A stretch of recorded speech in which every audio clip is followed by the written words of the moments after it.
Welcome to the Mobile Home Park Mastery Podcast, where you will learn how to identify, evaluate, negotiate, perform due diligence on, finance, turn around, and operate mobile home parks. And now, here is your host, the fifth largest mobile home park owner in the United States, Frank Rolfe. Webster's defines a credit score as a numerical expression based on a level analysis of a person's credit files to represent the creditworthiness of the individual. Now, despite all those lofty words, it doesn't seem to mean much when it comes to mobile homes. This is Frank Rolfe, the Mobile Home Park Mastery Podcast. We're going to talk about why credit scores just don't seem to represent much when it comes to the act of selling mobile homes. Let's first start off with an acknowledgement that most people who live in mobile homes have very low credit scores. Now, why is that? Well, because when you're flying the airplane at 500 miles an hour, a foot off the ground, as most mobile home park residents are, it's very, very easy to destroy your score. All you have to have happen is an uninsured medical claim.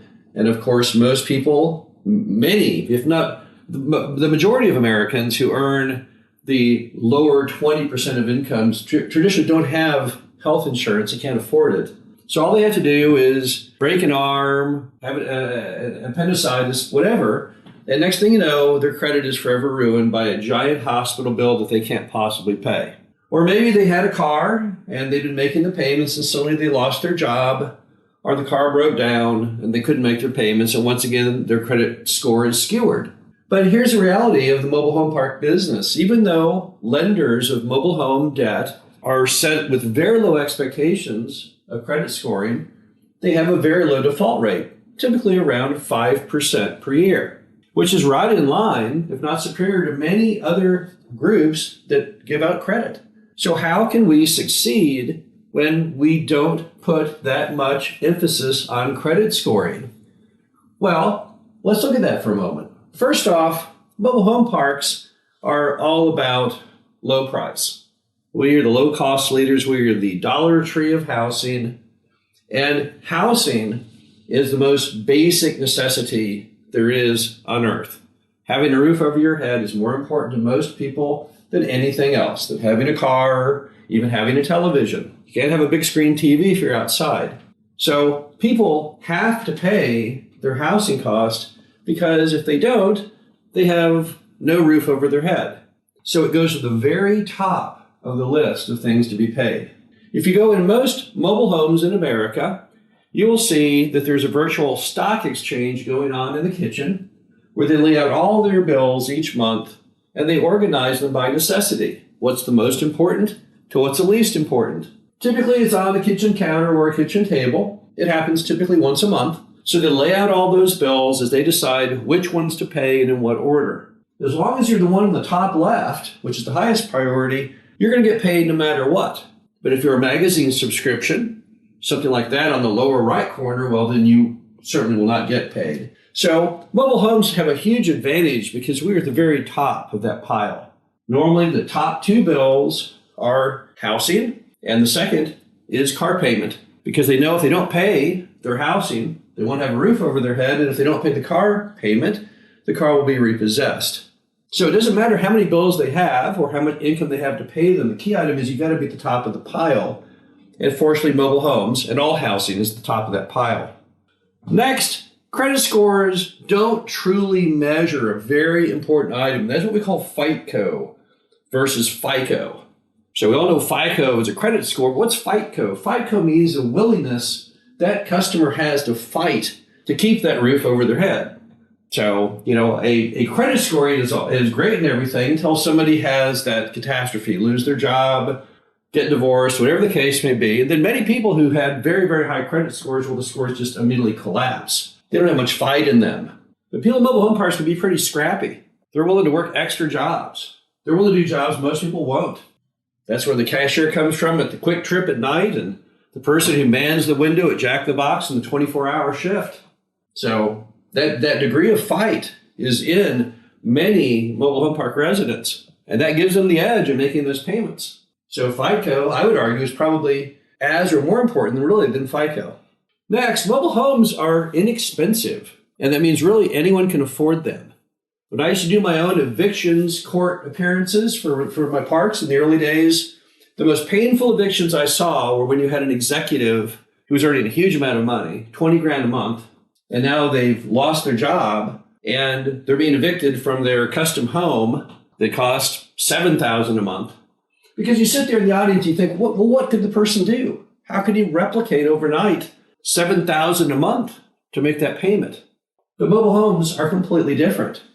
When the cost of the mobile home and the lot rent is typically in the U.S. $700 or $800 a month total, that's attainable. That's a number that virtually anyone can make if you can just get a minimum wage job.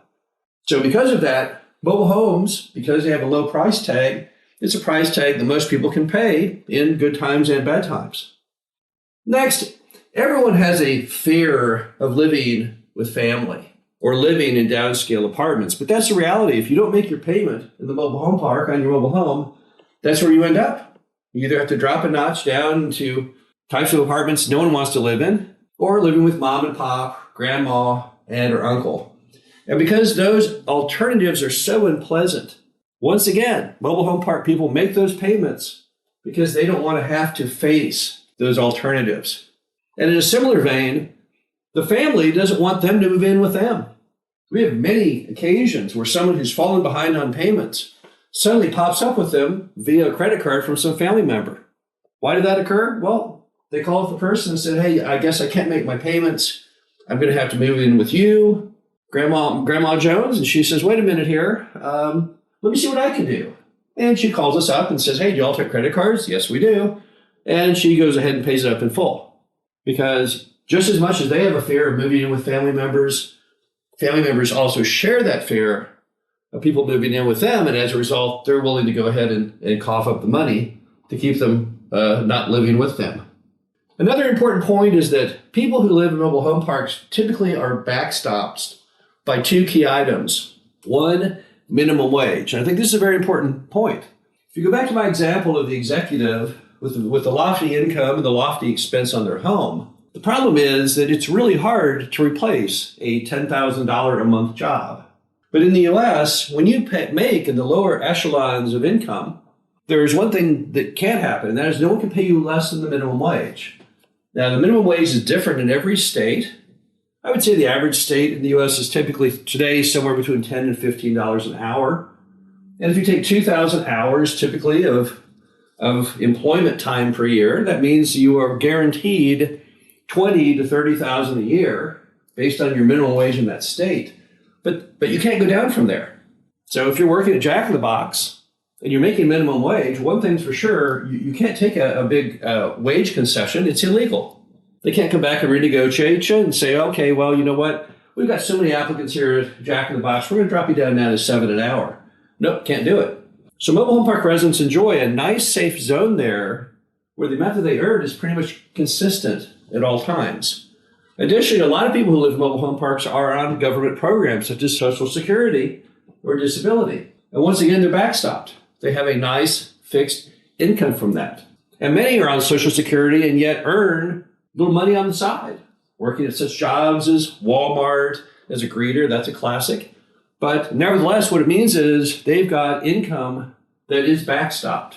So when times get tough, when they lose that side hustle, what happens? Well, they cut back on other luxuries, cut back on that casual dining dinner out, cut back on going to the movies, but they don't come back on their housing. So unlike most Americans, people who live in mobile home parks actually have a safety net, a very strong safety net, which is created by the simple fact that you can't get paid less than minimum wage, and the simple fact that there's a lot of programs out there, social programs, which do kick in and support people who live typically in mobile home parks. The bottom line to it all is that you don't have a correlation really in the mobile home park industry with credit scores. Now, that's not to say credit scores are not hugely important. They are important in many, many other niches. I can't imagine a rental car company renting to you if you have a horrible credit score. They'd be concerned you never get the car returned. I cannot imagine somebody at Bass Pro Shop selling you a boat if you have a terrible credit score. What will happen? You don't make your payment on the boat. But those aren't necessities. When you look at mobile home parks and the structure and the cost format and the fact that it's housing and at the very top of the list, it's easy to see why, although credit scores are hugely important in non-necessities, that they really are not a big part of what you need to evaluate customers in affordable housing. This is Frank Roth, the Mobile Home Park Mastery Podcast. Hope you enjoyed this. Talk to you again soon. Thank you for listening to the Mobile Home Park Mastery Podcast. Be sure to visit us at mhpmastery.com to subscribe to the show, read our show transcriptions, and access all of our great information on mobile home park investing.